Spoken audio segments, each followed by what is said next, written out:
freak. He's always vanishing when there's no way out, and appearing from nowhere too. He's clearly using routes we don't know about. I need to learn more about them. This wall's been painted over, so I'm sure there's a path up ahead. That doesn't explain using me as a footstool.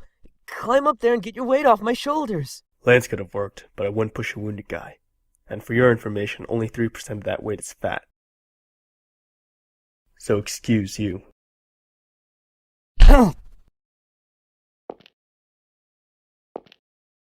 Toss me your lighter. I'll look ahead. Don't move from that spot. Shout for me if anything happens.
Dick?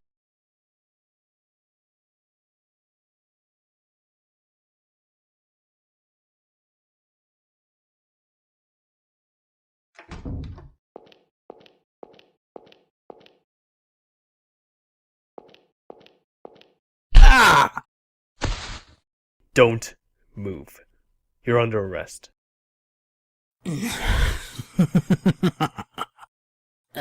Your wifey's got a good butt on her. Really makes me want to chase after her. Where is she? Where? Ah, detective. How careless. Trying to take me on in such close quarters.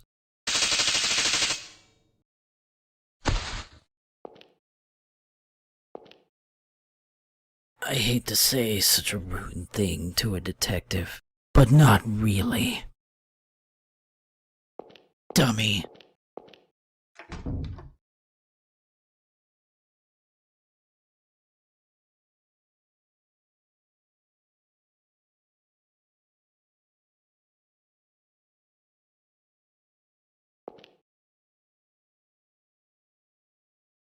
Keith, my poor darling. You watched me as I wallowed in the depths of despair. And there you stood, with your back against the edge. Now, it's time that you finally learn. You need pride. You need peace. So go ahead, take it all. But don't you see? In the end, there will be nothing left of you.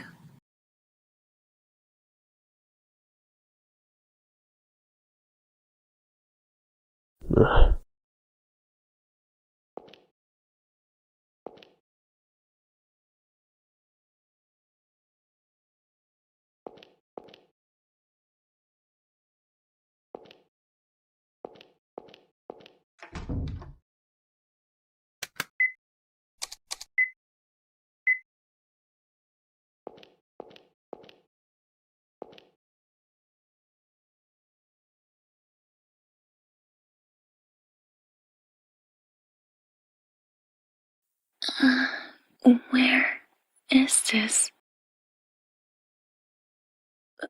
Who are you? What's going on? Hello, Miss Baring. Who? Call me Boogie, ma'am. I'm about to begin a game befitting such a joyful night. I'd appreciate your participation as well. Run from me, miss. I'm sorry. I don't know what you mean. Where's my husband? Where am I? Why is that man tied up? Ah, he's an assistant. He can quickly explain to you how this will all work. If I should catch you, this happens. Understand the rules now? Where's my husband? Somewhere you wouldn't know about. Where's my husband? He can't save you. He's in my grasp. It's up to me if he lives or dies. Now run, Miss Baring. The game begins, and I am it.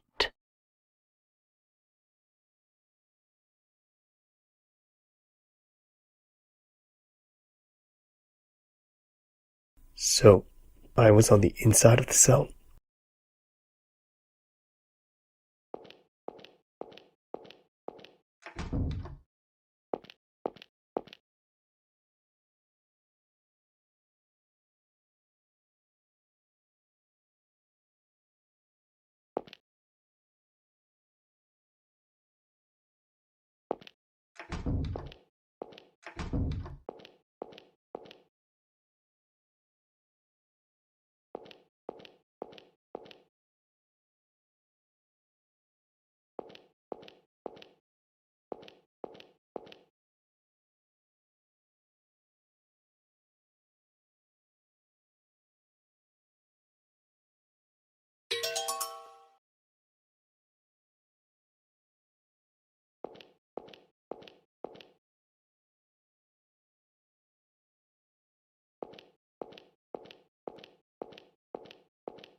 Thanks for the letter. Keith, did something happen? That big head knocked me out cold. What? No wonder you took so long. Are you okay? I could have died easily, but more importantly... No, forget it. There was another corpse. I think one of the servants. Been dead a few months. A few months? Isn't that kind of odd? Yeah, it is. It's not like he got stuck there and couldn't get out. He was clearly murdered with a knife. What a ridiculous place. I never wanted to come somewhere so shady. What about it is shady?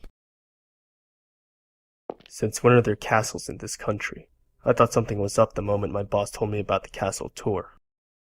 Then I found out it's the mansion of some European guy from the colonial era, and it's got a history of Native American persecution to boot. You can't open this kind of place to the public. You wouldn't get a tourist trap, you get a lawsuit. The tribes that got persecuted here are still around. What was that Brendan guy even thinking? Guess we'll never know now. If you were suspicious, then why did you come? Because Helena wanted to. But had I known it was this bad, no way. I wouldn't want her to learn this kind of bloody history. With a month off, I could have taken her anywhere, but I chose here. And then this happens. So, it was for Helena. You never seemed to pay her much mind, so I thought you didn't even like her, honestly. I wanted to pay her more attention, but I couldn't. My subordinate kept calling so much, I couldn't catch a break. Detectives have it rough. They're still cool, though.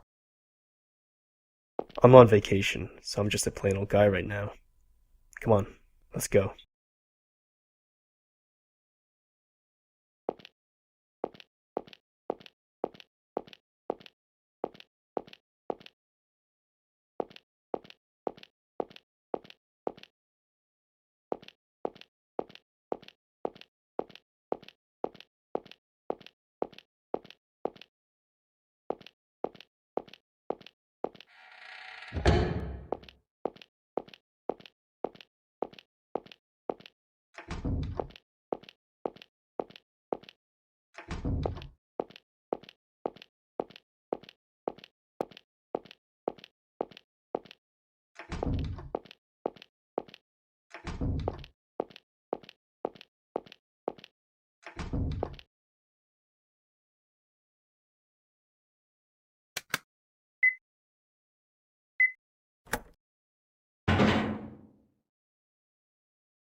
Keith, are you going in there? Can't I? Well, Don't tell me you're afraid. when I was a kid, this wild dog chased me around for like an hour. For such a big guy, you're really a wimp.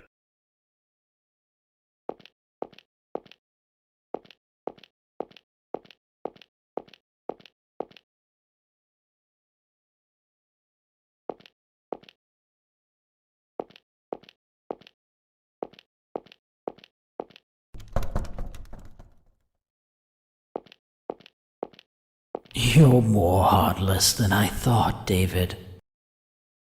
Is he behind there? Don't mind him. Let's go. Your mother's crying down in hell, you know. Can't you hear your mother's pitiful wails?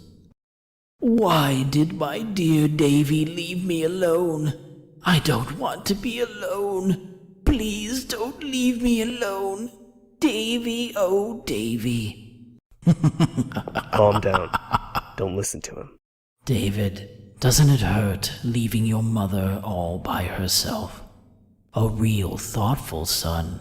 He'd go to be by her side right away. Or do you feel relieved? To hell with that weak woman who always clung to you. Let go. I won't let him talk like that. Settle down. Don't open that door. Let go!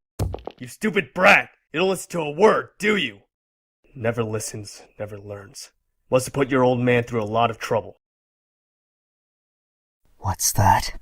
I said your father must have had it real hard with you. Jumping into danger alone, following when I tell you to stay. If that's not being a brat, I don't know what is. Say that one more time. So it's not just your eyes that are busted, but your ears too? Or is it your head to blame? Getting riled up over every little thing. Think punching me will calm you down? Then go ahead.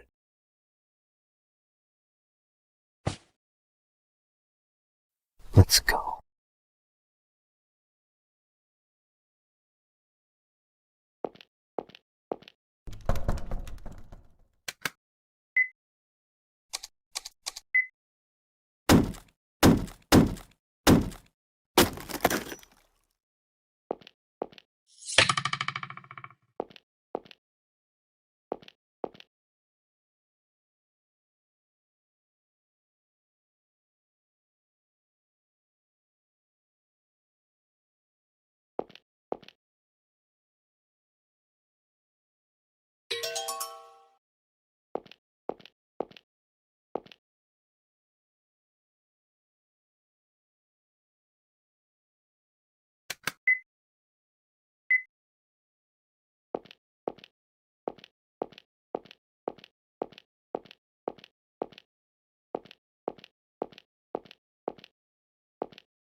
Hey there, David. What are you looking up at? Look down below. Ah, I finally got you snared. That detective was a bit too perceptive earlier. Killing you would put me at a big advantage. A critical hit to the detective. Oh, this is getting good.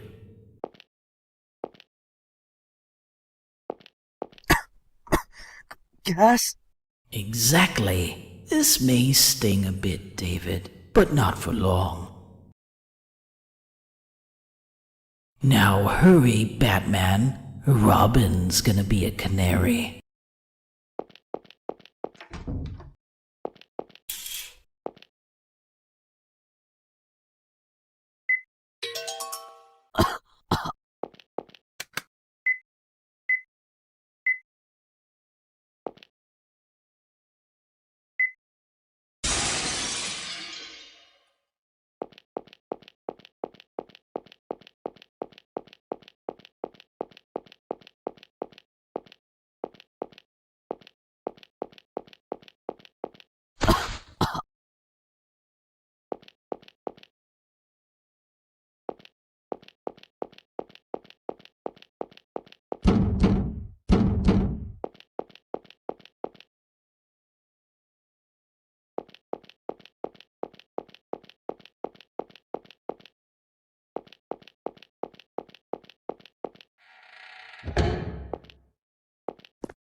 Stand up, David. Don't touch me.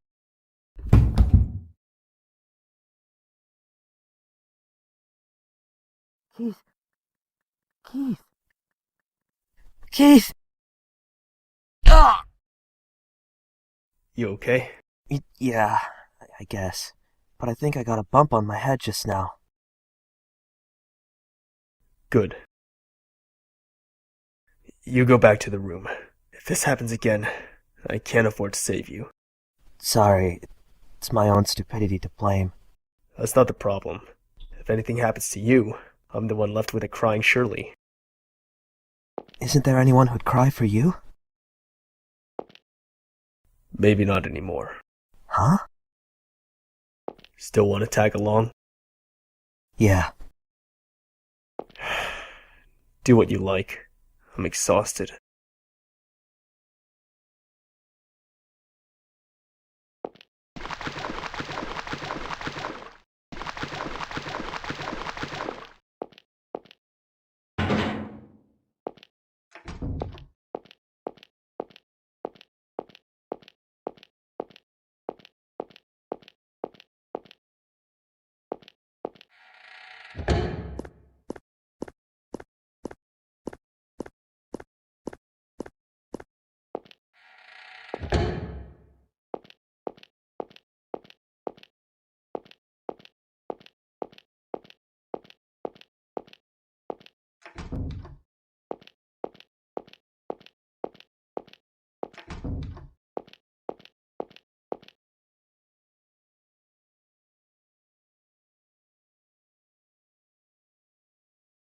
Keith, let's rest a little. If you don't take a break, you're going to... Shut up. This isn't the time. I'm tired, okay? Let me rest. Or are you going to drag around an exhausted citizen, detective?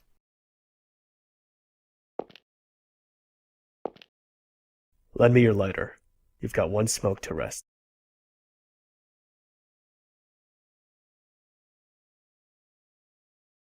The heck is that guy anyway?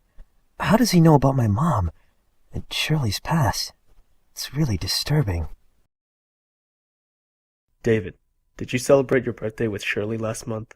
Or was it with Paul and Marion? Oh, I scheduled a meal with Shirley, then celebrated with Paul and Marion the other... Huh. Did I ever tell you my friends' names?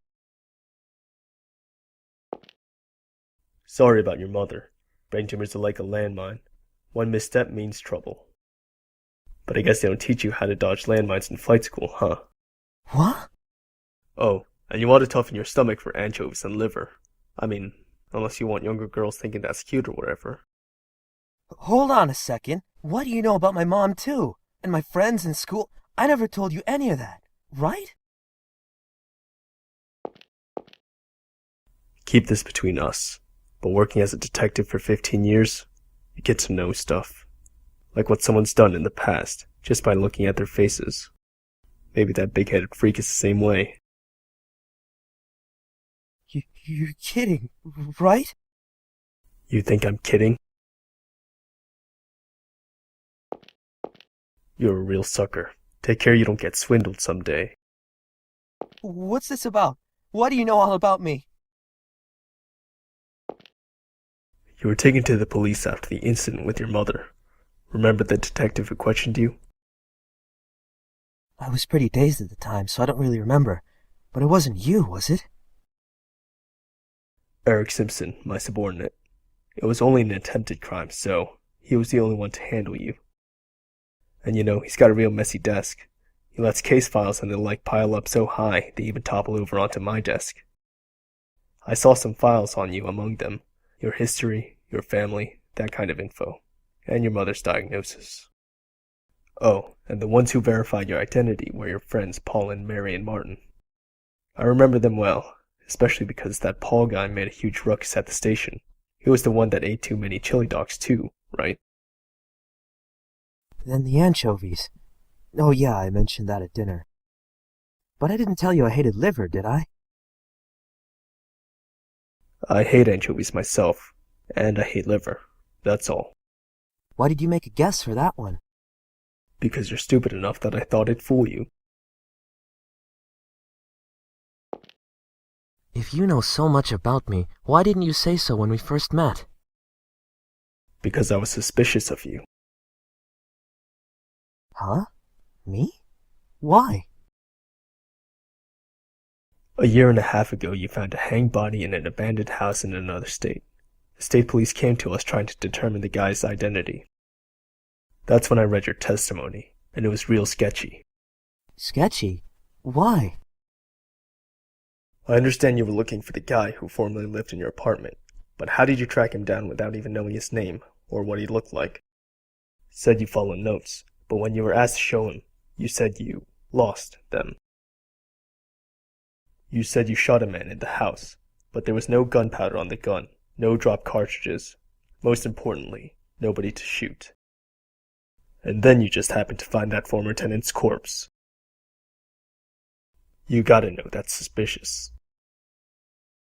But it's true. I was led there by the notes he wrote. Once I found the body and called the police, I realized they were gone. And I did shoot someone, but I'm not sure if it was a person. As you testified, but I guess that doesn't matter so much now. I was wary of you because of what you could have done. I didn't want to leave Helena with a madman. If you did anything even a little weird, I was going to turn around and take my wife home. Do you still distrust me? When we first met on the boat, I intentionally told you that I was a detective. Somebody with something to hide would be alarmed. But then you just said cool, so I was a bit less wary. You might be crazy for all I know, but you haven't shown any sign of being dangerous. Listen, everyone's got bad stuff in their past. For somebody who shouldn't know it to dig it up and use it against you, that'd agitate and anger most people. He knows that well. He's showing off what he knows to upset all of you and control your actions. He's done it to you, to Richard, to Lance. Lance, too? He's an ex-journalist. Took photos of that job too. When he published articles, he signed his photos with LK. He investigated the state police during a sexual assault and murder case 3 years back, but went too far. The victim's family and civil liberties group attacked him for invasion of privacy, and he was driven out of journalism. How do you know about all that, Keith? Doesn't matter. Well, I understand that those are the guy's methods, but how does he know all of our pasts in the first place? The boogeyman lives in your closet, right? So, he's always watching. Watching when you nearly killed your mother. Watching when you were snuggling with your wife in bed. Don't make threats like that. He's only human. The appearance, the weapon, the info, it's all just to scare us. You're taking it pretty well, though. It's all cheap tactics. It's not going to scare me. Yep, that's our detective. Nothing scares him, even though his wife might be in danger. Still calm. If I let myself be shaken, you'd all follow suit. I can't protect anyone if I get distracted. A detective doesn't just go fishing for corpses. I've got my lousy pride and my duty. I can't just watch while someone kills people with a grin on their face. Even if you're forsaking someone important to you? What are you trying to say? There's a big gap between your ideal and what you really want. It's contradictory. Isn't that painful for you?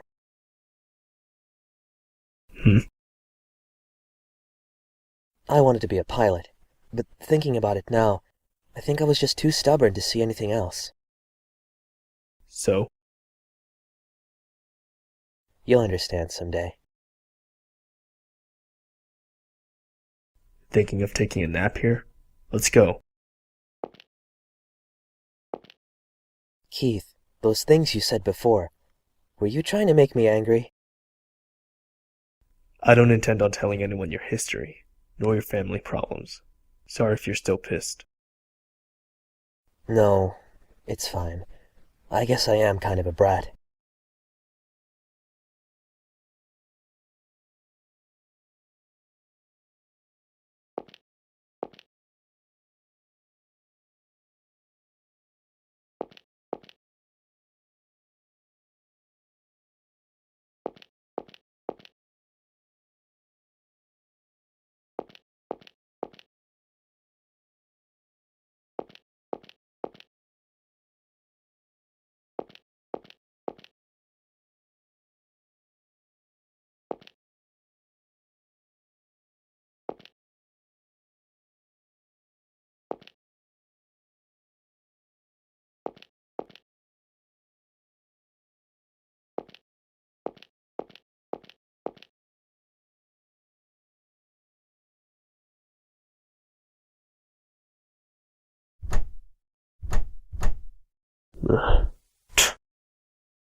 Keith.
Hey, stop that, would you?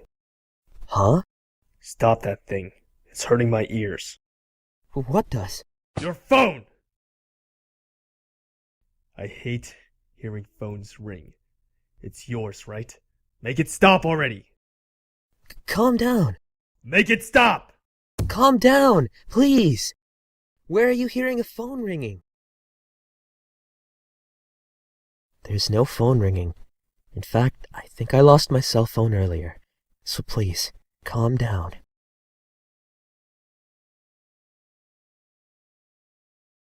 I hate it. I hate the sounds of phones. Why? Because it always brings bad news.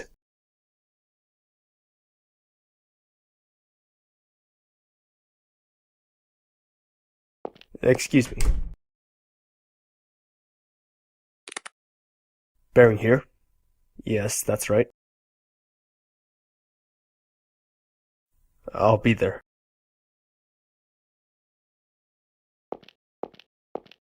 Mr. Baring, sorry to have called you. Your wife said she couldn't look, but we need you to confirm.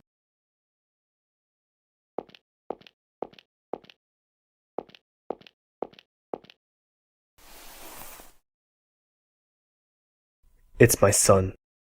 Are you sure? He's wearing the clothes from this morning. My wife sewed his name on then. Todd Baring. Check behind the neck.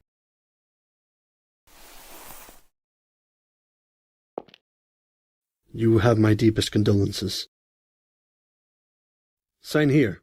We'll send you a pamphlet for a mortician. Refer to it if you wish. Thank you. There's a nurse waiting outside. Tell them if you need any help. Now, please excuse me.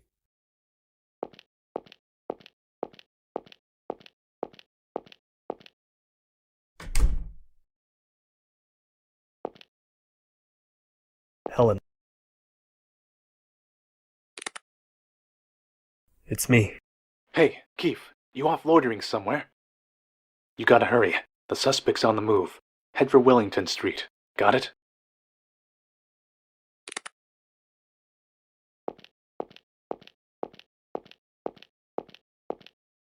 Don't go. Stay with me.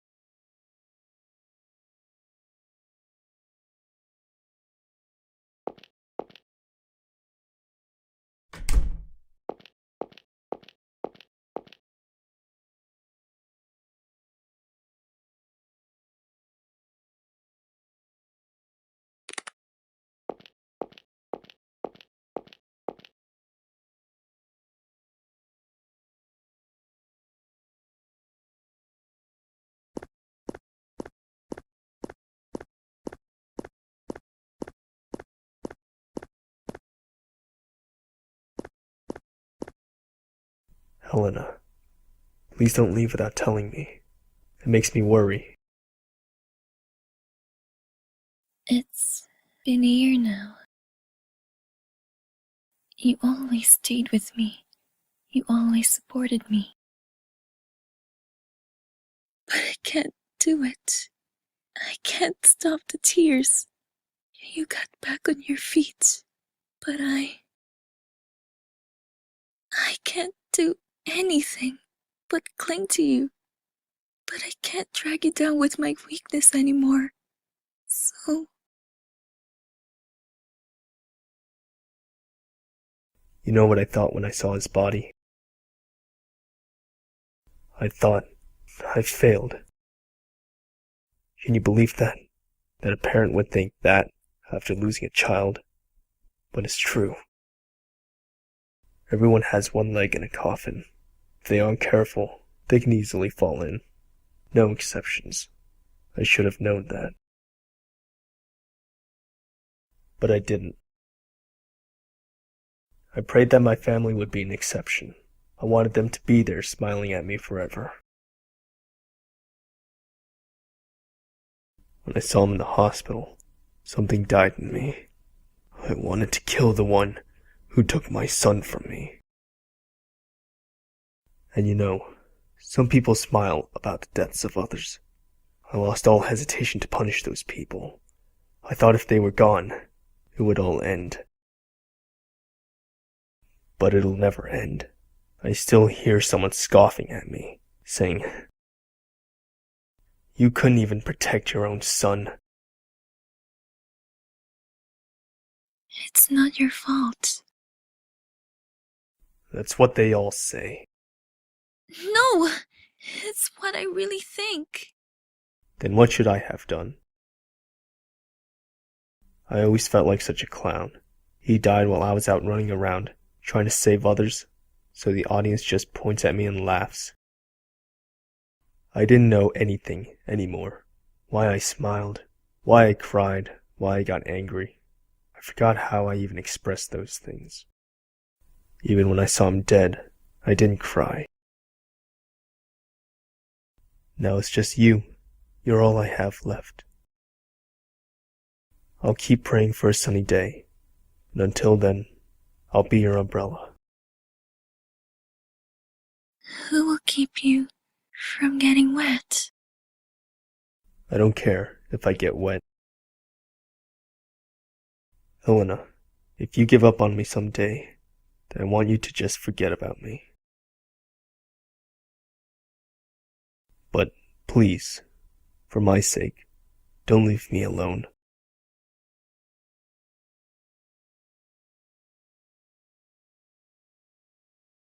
Don't cry, Keith.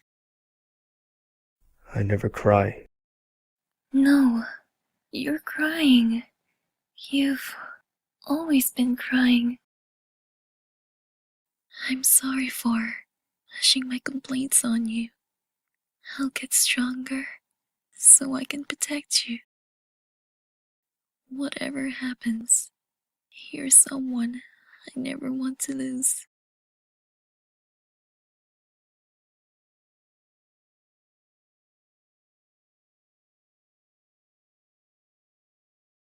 I'm scared of phones ringing. I feel like someone's going to tell me about a death in the family again. Ever since then, I haven't been able to answer calls. Why'd your son die? Run over by a truck. Driver died instantly. I couldn't blame anyone. I still have idiotic thoughts. Like if I hadn't answered that call, maybe nothing would have even changed. If I'd had been with him, maybe he'd still be alive and smiling. It's completely stupid. It changed nothing. What could I have done? Sorry for grabbing you. I was just confused. Let's go. It's not your fault. It's not your fault. I know that. No, you don't understand. You're clever, so you're trying to fool yourself, saying, "It's not my fault," to convince yourself of that. But you can't fully deceive yourself. Deep in your heart, you still blame yourself. So you desperately try to protect everyone, even people you just met. Protecting people as a detective lets you make up for it. You can replace your guilt with pride and a sense of duty, but that isn't going to save you. Even if you only protect what you really feel is important, no one will blame you for it. Don't act like you know so much. I'm only doing what I should be doing. And you're deceiving yourself with it. You're wrong. I'm not wrong. Then why's my son dead? It's not your fault. Everyone has things they're powerless to help. So stop lying to yourself, please. Just forgive yourself.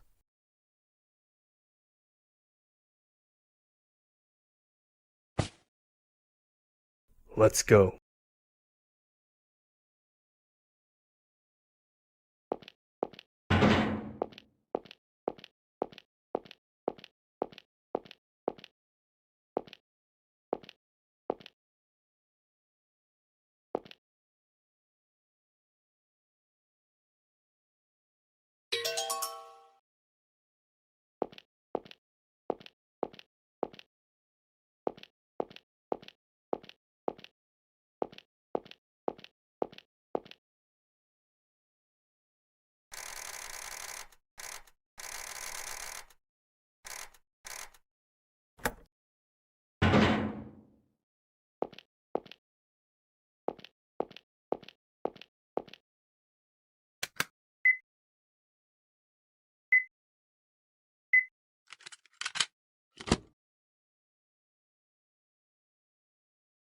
At last, I finally got a hold of you. Oh dear, hurt all over. But what else could I do? You just wouldn't stop running, miss, no matter how much I hurt you. But well, our game of tag's come to a close now. Yes, you can't outrun the scary, scary boogeyman. Are you relieved it's over, or are you still scared? Well, madam, do you want to run? You're an unbelievable idiot. Say again. I called you an idiot. You thought I was running because I was scared? You think I'm scared of you? Maybe you've spent too long in your little closet world to understand. You've convinced yourself that women and children are all scared of you. What were you planning once you caught me? Kill me? And then what? You'd go to kill Keith, right? You told me you had Keith in your hands. Whether he'd live or die was up to me. I guess that was true. And all this time you've been foolishly chasing after me. You could never kill him. I'm weak. I can't be as strong as Keith is. But there is something I can do in all my weakness. If I can keep your attention away from Keith by running all the time, I'll run to the ends of the earth. You poor, stupid little boogeyman. You really are such a child. You just love bullying anyone weaker than you. Go ahead. Have fun in your little world. Call yourself a villain, a monster. But I'll never let you bring my husband into it. Don't you dare lay a hand on him!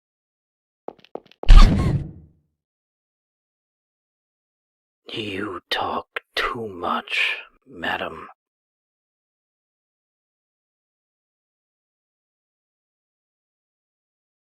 That's terrible.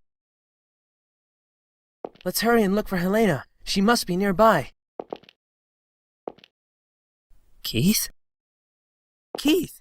What are you doing? We have to hurry. Keith, are you listening? Hey, what are you staring at? Are you asleep? Get a grip! Come on!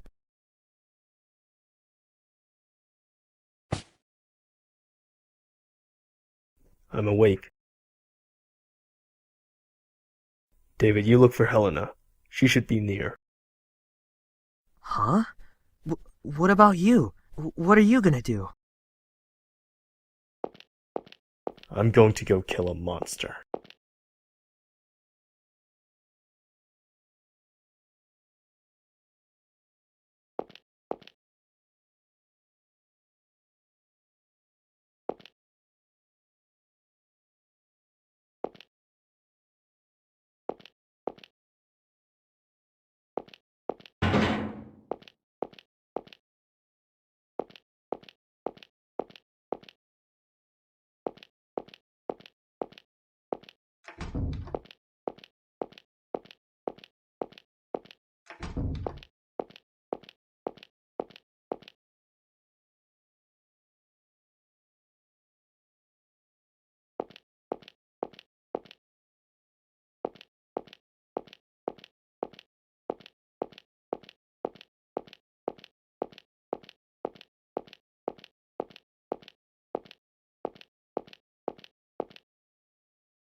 Wait, Dad. Leave the door open and don't turn out the lights in the hall. Why? The boogeyman will come.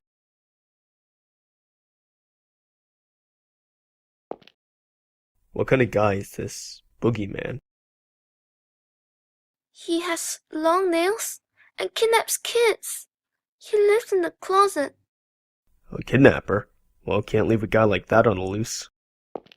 Alright, Dad'll give him a good beating. Hey, Boogie, you in there? What the? Hey, let go.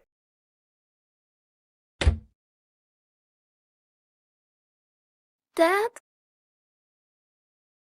Dad! Whew, it was a little tough, but I got him good. No worries, son. Old Boogie won't come for you anymore. Really?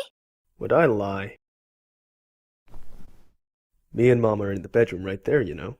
You still scared? Oh, need your stuffed bunny, do you? Or should I read you a bedtime story? Maybe the ones with the fairies. No way! I'm not a wuss, Dad. I can sleep by myself. That's the spirit. Listen, Todd. If the boogeyman comes to get you again, Dad'll beat him up. I'm not gonna let anyone mess with you or Mom. 'Cause you're a police officer? 'Cause I'm Dad. Good night, son.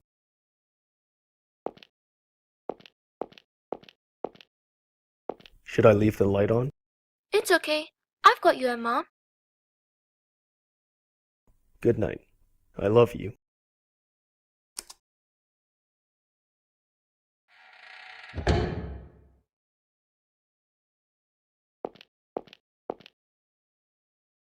Don't blame it on the sunshine. Don't blame it on the moonlight. Don't blame it on the good times. Blame it on the boogie. Have you ever thought about it, detective? Thought you have an enemy? Who or what it is, you don't even know. Maybe it doesn't even exist. Maybe it's all in your head. But you know there's something tormenting you, always making it so painful. You feel like the whole world's out to make you suffer.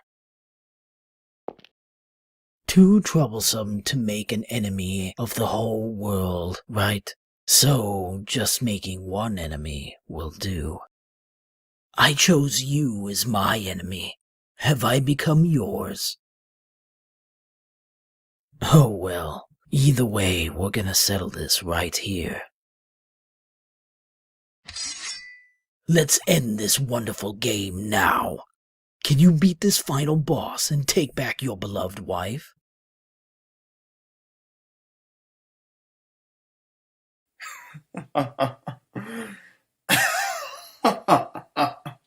What's so funny?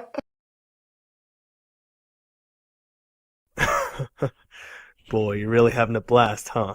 What's so funny that you can be all smiles all the time? Total opposite of me. I don't remember the last time I laughed. But I guess we were pretty similar after all. In a sense, it was all a lie. You're always grinning ear to ear, but you're scared, aren't you? So you keep running. You can't go head to head with me. You and me are just acting. You're no scary monster, and I'm no paragon of justice. Final boss? Ha! A big baddie should be a pretty sly guy, shouldn't they? But taking hostages, always on the run, the only thing you can chase after is girls' rumps. You know, I wasn't planning to do anything with you. As long as the others were safe, I was fine leaving you be. I'd secure your hostages and scram, then just leave you to the local police. Because I'm not chasing you. You just keep running from me. What I'm really chasing after. Sorry, but it ain't you. That's right. It's not you. You're my enemy. Spare me the sleep talk. Why would I make my enemy a dunce who just sneaks away? A coward who hides in the closet and threatens kids. And your enemy? Not me either. You've got a lot more enemies. If you go to the slammer, you're gonna be a real popular guy. I can tell. But this is a great chance. No hostages to get in the way. No one watching. So I can do whatever I like with you. Detective, criminal, that doesn't matter now. You've done the number one thing to get on my bad side. You chased after my wife's rump. That alone is enough reason for me to beat you down. Don't you think, Boogie?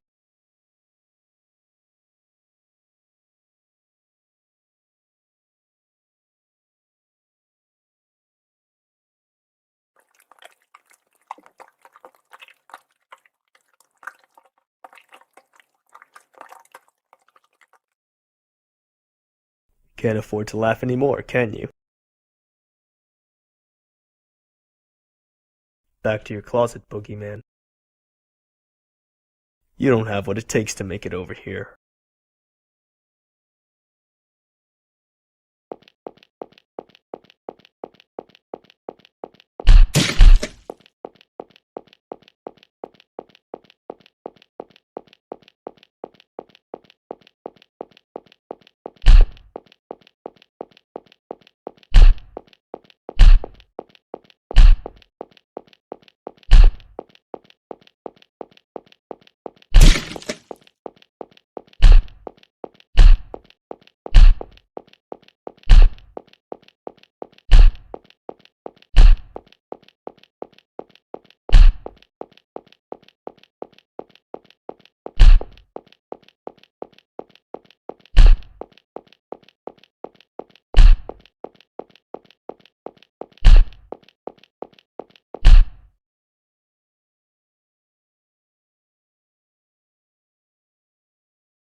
Where do you think you're going, Lance?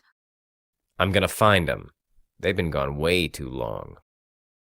Did you forget what he said? It'll be a burden on him to move around on our own. Well, then after all's said and done, we'll tell him we did just what he said. Of course, you might have all gone stone cold by that time. Don't joke about things like that. Sounds like a joke to you? We got 2, maybe 3 corpses around here? What part of don't you get? Stop, you two. Don't fight. We'll go search together. I'll lead the way.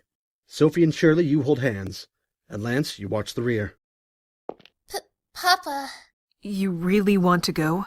Yes, we'll be all right together. And there's something I'm curious about. What's that? This whole incident may just be a great big farce. What do you mean?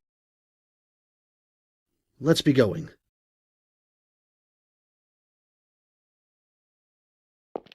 Helena, where are you? Helena?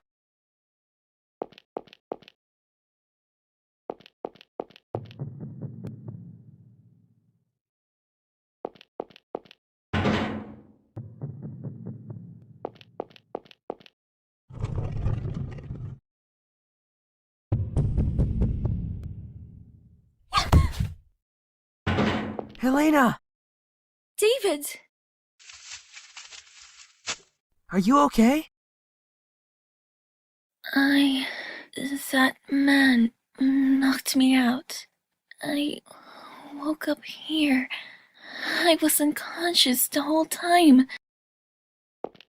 Keith! Helena! Keith! Where are you?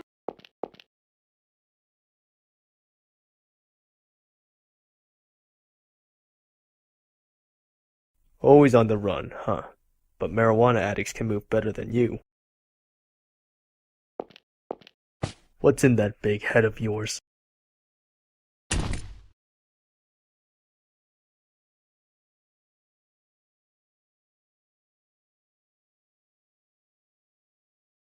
Brendan?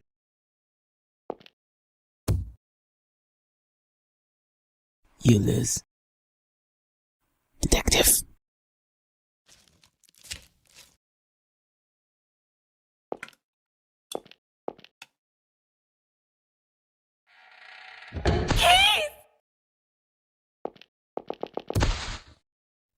You're Brendan? Why? Stop moving around. Keith! Helena! We have to stop the bleeding. Lance! Richard, help me out. Sophie, find something to tie him with.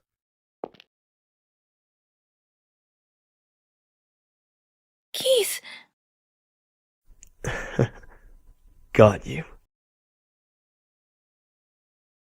Keith? You... Helena, when we get home, let's finish our conversation.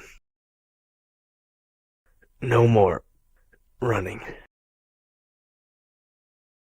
No! Keith, stay with me, please! Keith!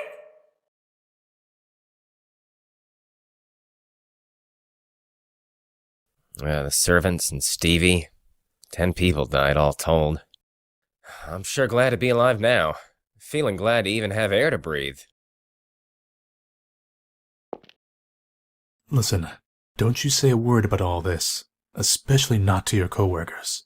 If it takes money to shut your yap, I'll pay any price. Oh, bribery! Where's that money coming from? My own pockets. Listen, you guys can distort the truth all you want, and I won't say a peep, 'cause that's freedom of the press. But this is different. I've got no tolerance for people pointing and laughing at a wounded friend. Do I gotta tell you again? I'm not a gossip guy. I hate cops, sure, but I hate gossip too. I won't ask for money, and I won't say a peep, 'cause I'm grateful to the guy. So quit hounding me. But, as an involved party, I've got a right to know what happened there. I just can't wrap my head around it. I talked to Brendan at dinner. Heard he got tired of the musty old castle and ran to Hollywood. Had a lot of fun in the movie biz. So what was the motive? Guy's gone silent. Sounds like he convinced you he was a goody two-shoes. But I bet you heard a different story in Hollywood. Now that's the kind of thing your lot should be writing about. Nobody knows people's past, usually. But it's easy to fool you into thinking otherwise with a little acting. And once you know somebody's past, you can lead 'em by the nose. He tricked you all, and tried to kill you. What a farce. Not sure of the motive yet, but he was pretty systematic about it all. Spent a ton of cash beforehand to check up on all the tour attendees. Even did a background check on me. On you? 'Cause I was going to be on that tour. No wonder I thought he knew me. The hell, so he just researched us? That's the oldest trick in the book for us, saying, I know all about you. It makes you superior to the other person, so you can control them. Then they freak out and have to submit. He knew that tactic well. Seeing right through people without any tricks. That's what makes a real monster, ain't it? In his case, he just used money and connections to dig up people's pasts, and played the part of a monster. But the research wasn't to select candidates. So he just picked randomly. Damn, was he just in it for fun? Now, my turn to ask questions. What you tell me is the only way I can figure out this incident. Give me anything you got. First, Brendan, or Boogie rather. What kind of man was he? How should I say it? I suppose he had no emotion. That's how I saw him. He said such terrifying things without a care. He hardly showed any human feelings. He really was like a monster. Keith told me he was a real jester. Jester? Absolutely not. I would have much preferred if he were at least a little silly. He was a very disturbing, terrifying man. He was totally calm as he did awful things. Richard, you seem to have a suspicion he might be Brendan. Why do you think that? When my daughter went missing, and I panicked thinking that man might have taken her, Keith told me something. This was the kind of person who would show corpses as decoration, so if he did take Sophie, he'd show off proof of it, meaning she was still safe. Luckily enough, I didn't see them, but indeed, evidently, there were many dead bodies left around. As Keith said, my daughter hadn't fallen into his grasp. He was correct in his assumption. That made me realize something unusual about what he'd said. Keith said he saw the moment Brendan's neck snapped, and his corpse was quickly dropped into the basement. Isn't that odd? Why did he quickly put Brendan's corpse out of sight? Why did he treat him differently from the other victims? 'Cause he didn't want you investigating it. He's got some keen insight, I'll give him that. So you suspected this was a farce plotted by Brendan? No, well, I suggested that since Keith hadn't checked the corpse, he might still be alive. I only wanted to believe there was a chance he was alive. I had no conviction about the rest. So I didn't speak about it to Keith. I wouldn't dare risk throwing him off with my amateur opinion, not to mention we didn't know whether his wife was safe. Apparently, Keith saw the moment Brendan's head came off, actually. Was it a doll? Right you are. Packed with neat little blood packs, it seems. Brendan was hung upside down and had his mouth taped up, and it was dark enough to be hard to tell who's who. Just dressing him up the same way made Keith assume it was him. On top of all those flashy rave lights, he dropped the corpse down below so it was impossible to check it closer. And since Keith saw the tour conductor killed right after that, of course, he'd think Brendan was killed too.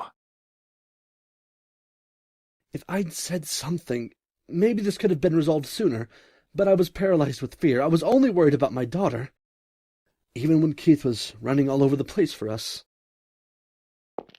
Don't worry about it. Keith did all that 'cause he wanted to, that's all. He's deeply glad you're all safe. Now, little lady, can we hear from you too? Hear what? Anything. What you thought. What you noticed. Well, I knew he was a fake, because I've met the real boogeyman. Sophie, stop it. Not this tale again. Fine, if you say so, Papa. Guess I'm not saying a word. Go ahead, please. Meeting the real boogeyman sounds pretty juicy. Can you tell me more? Maybe not really met. He just touched my shoulder, but his hand was cold as ice. Right away I knew it wasn't human. That guy's hands were human, though. They had warmth, so I knew he was just a regular guy. Huh. So boogeyman's hands are cold, eh? I'll tell that to my little squirt. Anything else you noticed? I feel like you might get angry if I say this. I won't. Tell me. That guy had this cold and emotionless air, like you couldn't tell what he was thinking at all. It reminded me of Mr. Keith, a little. You still think that way now? Not even, because Mr. Keith got really mad at me. He was like, "Don't worry your papa ever again." Red paint? On his face?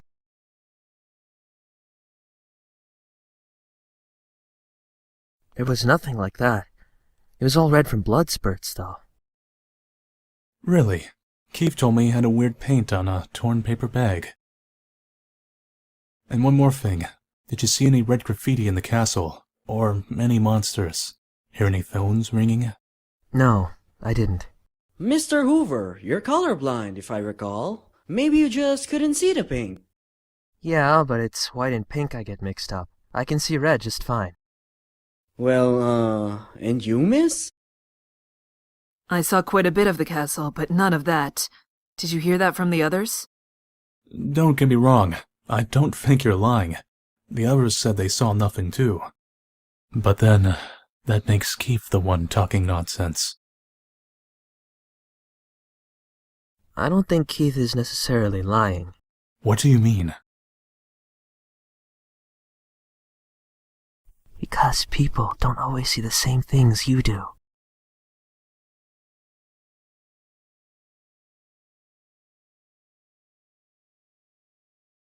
Thanks for the assistance, you two. Sorry about calling you in 2 weeks after the fact. Is not everything settled yet? The police there are in the middle of their investigation.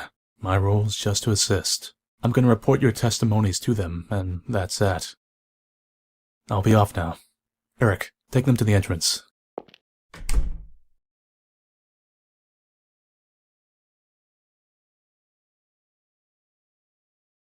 When our son died, I thought my own life was over too. I couldn't think about anything. Nothing had any taste. But tears would suddenly come anyway. I don't remember anything about what I did back then, but I do remember one thing. That Keith was always at my side. When I wailed and shouted, he'd hug me, stroke my hair, say it was okay. Eventually, I adjusted to life without our son. I found I could laugh again. But when I got my own emotions back, I realized Keith had stopped laughing. I had been broken, and so had Keith. Over time, I was able to heal, but he didn't. He was still stuck in the moment of Todd's death. He was always supporting me, so he never faced up to himself. I struggled to be at least a little stronger. Next time, I would protect him, since I wanted him to laugh again. But I couldn't. I couldn't repay anything to Keith. And I realized I was a burden on him that would keep him from ever walking again. So, even if we're far apart, as long as he can laugh again, then that's the best choice I can make. My wife always brings me warm milk before I go to bed. And last Father's Day, my little squirt tried cooking me a meal. I definitely don't need milk to get to sleep. And the kids cooking, I'll be blunt, it ain't good. But I'm glad for it. Usefulness and collateral don't mean a thing with this stuff. Keith didn't stay close to you expecting something in return. That's just what he wanted to do. You guys have got too much sympathy. You don't mind getting hurt for the sake of the other. But can't you notice that one of you being hurt hurts the other? You've just been getting more and more wounded as you go along. You're propping Keith up too, Elena. He can fight day after day, 'cause he knows you're waiting at home, as much as I tease him about it. Don't think of yourself as baggage. Depend on him as much as you need. That's what he wants too. Keith grabbed my hand and smiled, even though he was stabbed and wounded. And what'd he say? Got you. 'Cause he finally got what makes him happiest. But, man, too much discrepancy between your guys' testimonies and Keith's. Just how am I gonna report this to their department? Hey, Helena, he went back home from the hospital today, right? Can I come talk with him now? I'm sorry. Before he goes back home, there's a place he's going to visit. And I'm planning to head there myself.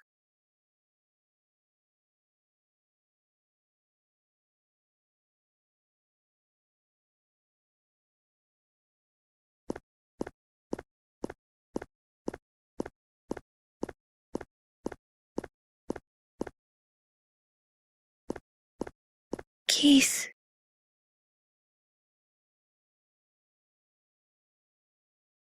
I've always wanted to cry like this.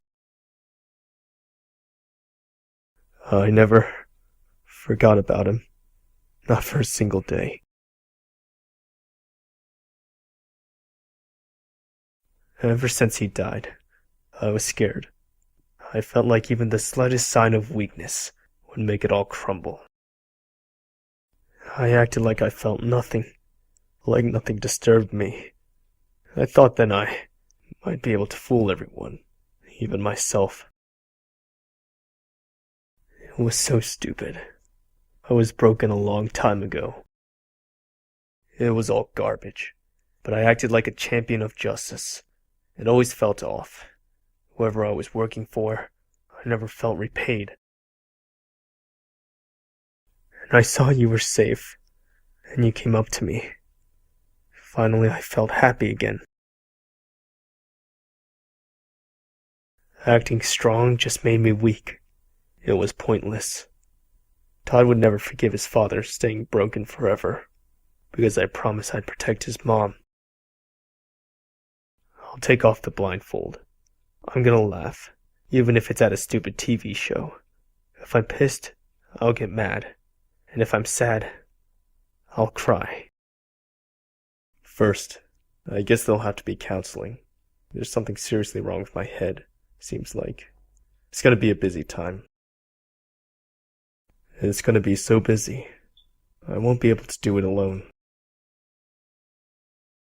Helena, I don't think I can deal with just being a good loser.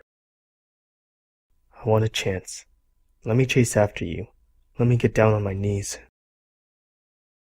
You're the only one I want waiting for me. There's no need for a chance. Didn't I tell you? Divorce or decide. I've decided. Haven't you too?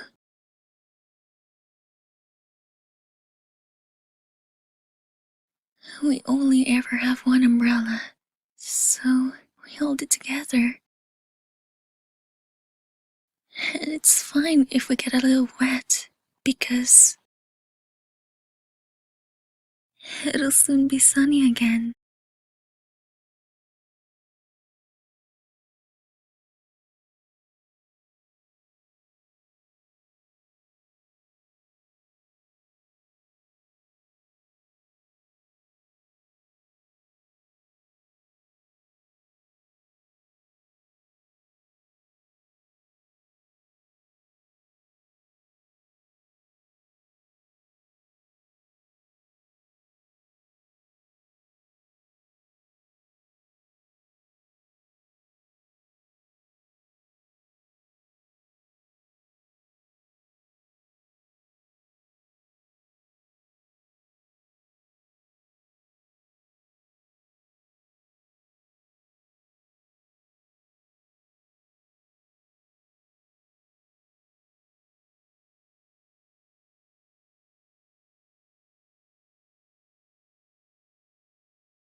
How many times have we come here again?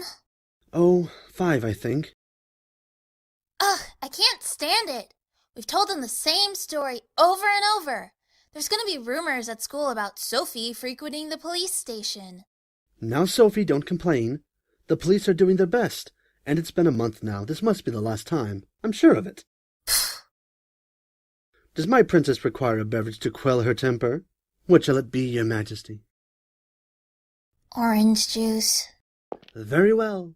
I'll go buy some. Thanks.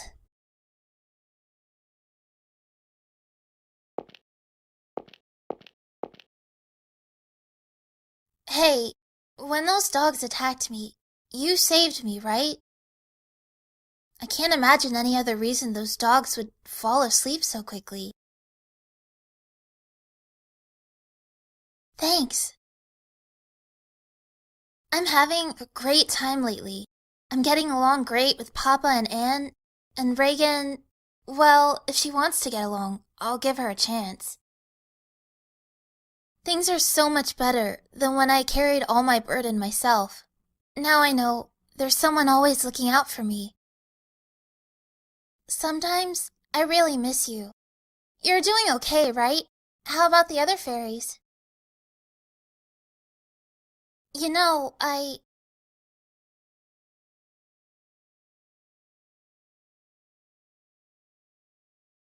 Sorry to butt in.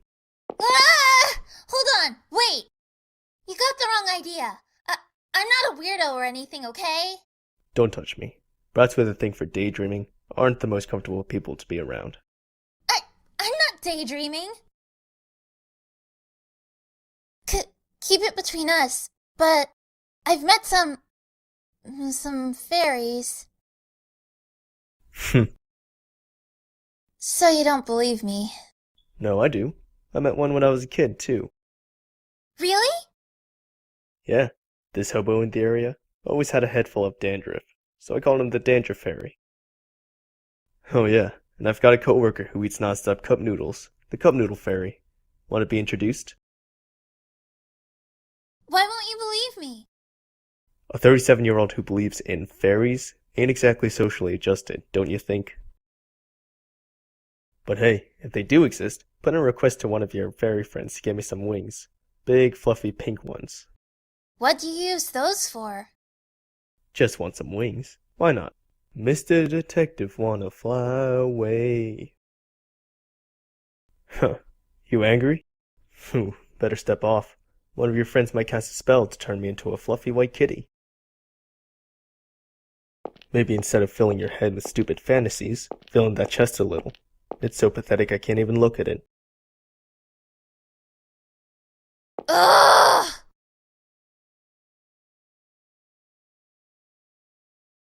What's wrong? Haven't been able to sleep since last night, even though I'm sleepy.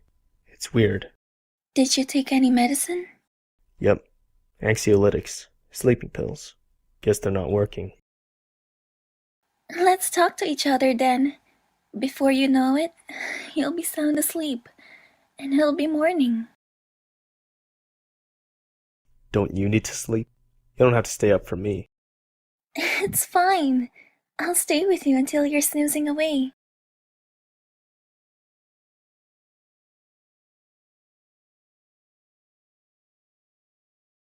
Maybe some exercise would have been better.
Good morning, good afternoon, or good evening, depending on when you're playing this.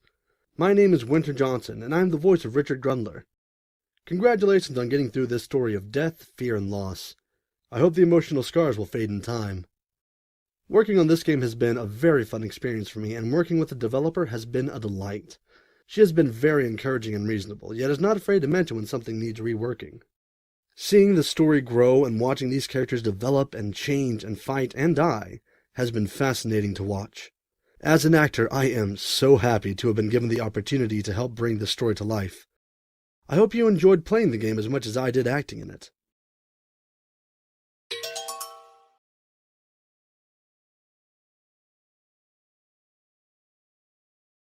Hi, I'm Chocolate. I do the voice of Sophie. I'm really glad I got to be in this game, especially that I got to play Sophie. I really related to her story in The Sandman, so it's just really awesome that I'm doing her voice, you know? I'm also working on a game, though it has a long way to go before it's finished. It's called Dollhouse, and it'll also be a puzzle exploration type game.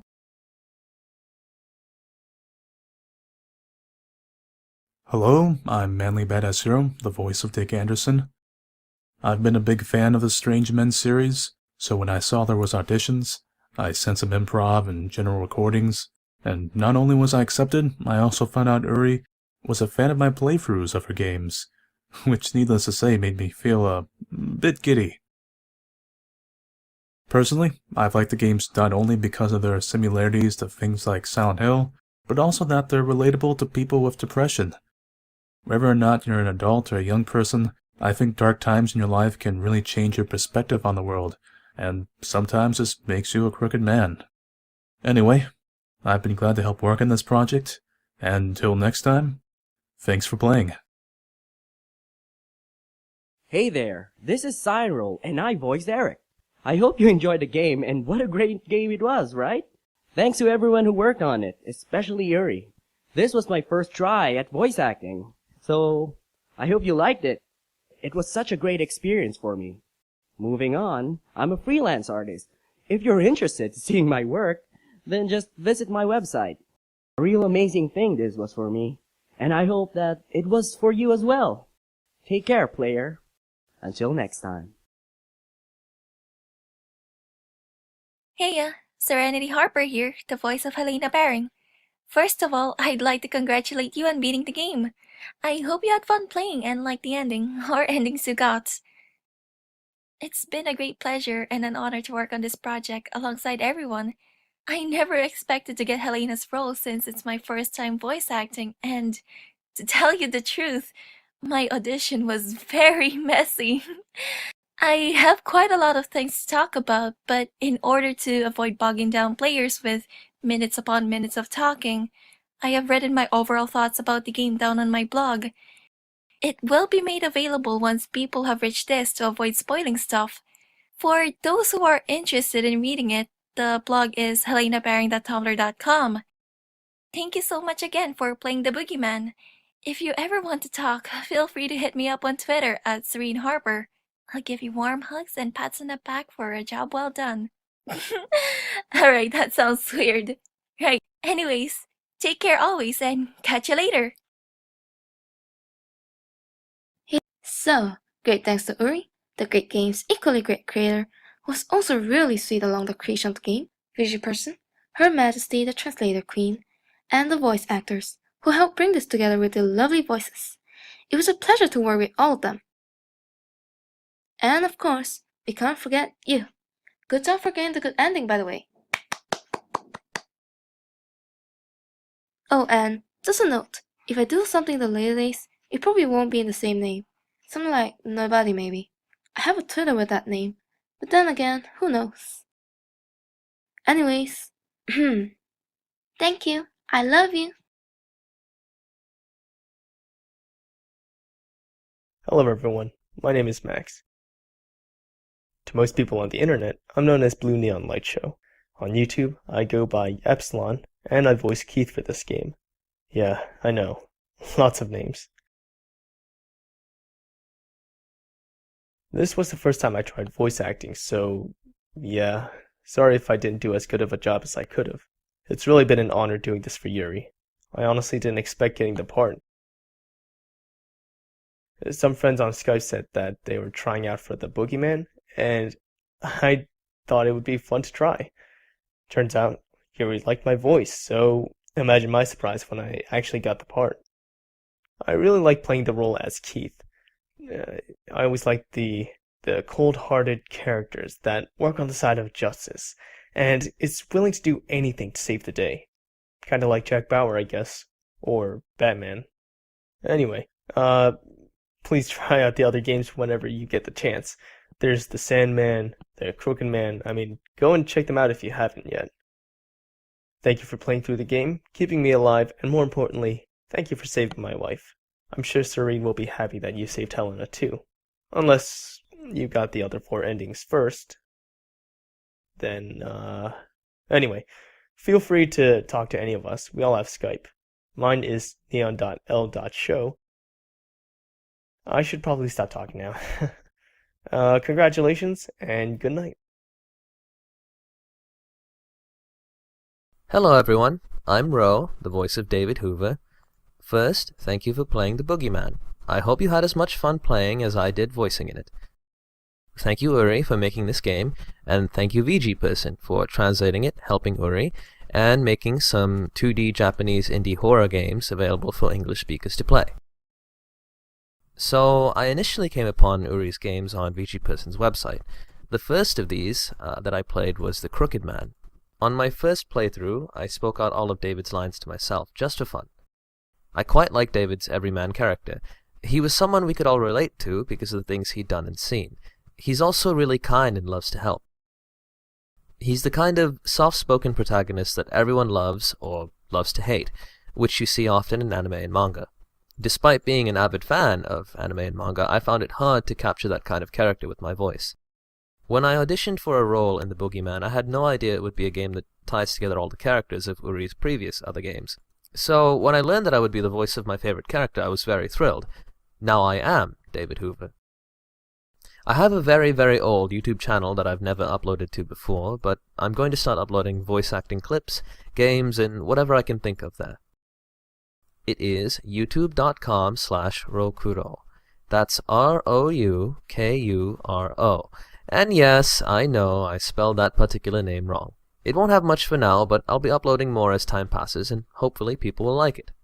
Oh, and if you want me to voice act for your game or project, feel free to send me a message at that channel. Hello, this is a Doxographist, and I am the voice actress for Shirley, who is a cool chick who's tough and dependable. And I'm not like that at all, because I'm a big weenie baby, and I get scared really easily. So that's where I'm at. Either way, it's been a lot of fun doing voice work for this project. I'm sad that I don't have anything more to record, but I am also happy to see it all come together beautifully. Voltron-like. I don't know what Voltron is in Japanese. Never mind. Yeah. So I guess a bit about me. I'm a doxographist. I'm from Canada. I speak English and I speak French as well. I don't really do voice acting in French though, but bonjour, ça c'est mon français, je suis bilingue, français-anglais, mais mon anglais est supérieur que mon français, meilleur, peux-je dire. Yeah, so, I've been voice acting for maybe about 3 to 4 years, around that ballpark, and, mostly I voice deeper women, tough chicks! Ugh! I voice a lot of young boys, I voice some tomboy girls, that kind of stuff. The main project that I do is, Let's Read Homestuck on YouTube, which is a comic dub of a webcomic called Homestuck. I don't know if anyone's familiar with that, but I voiced Jade Harley. Jade Harley, who is a high-pitched girl, and it's kind of different from my regular voice, but whatever. I do a lot of comic dubs with the group that produces Let's Read Homestuck. It's called Collab HQ if you want to look it up. And yeah, I don't know if I have much to add. I've done voice work for a couple of games, but mostly what I do is I do motion comics and I do comic dubs.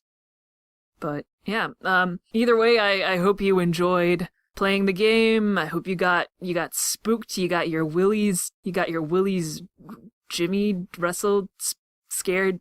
You know, expressions meaning you got frightened. And yeah, sorry, this is I'm not great at talking about myself, but either way, yeah, I hope you enjoyed it. Later.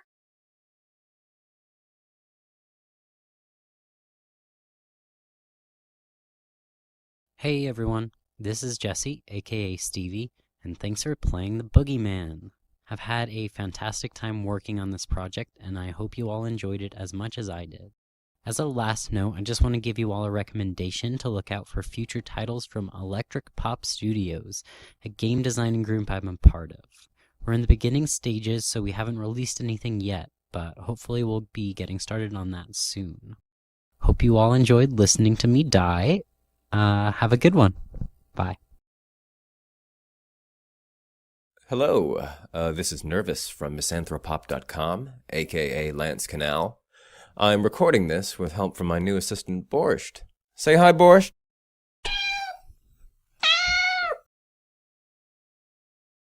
I've been a fan of both Uri and VG Person's output for a couple of years now, so it really was a pleasure and an honor to spend the last year working on the BoogieMan alongside them.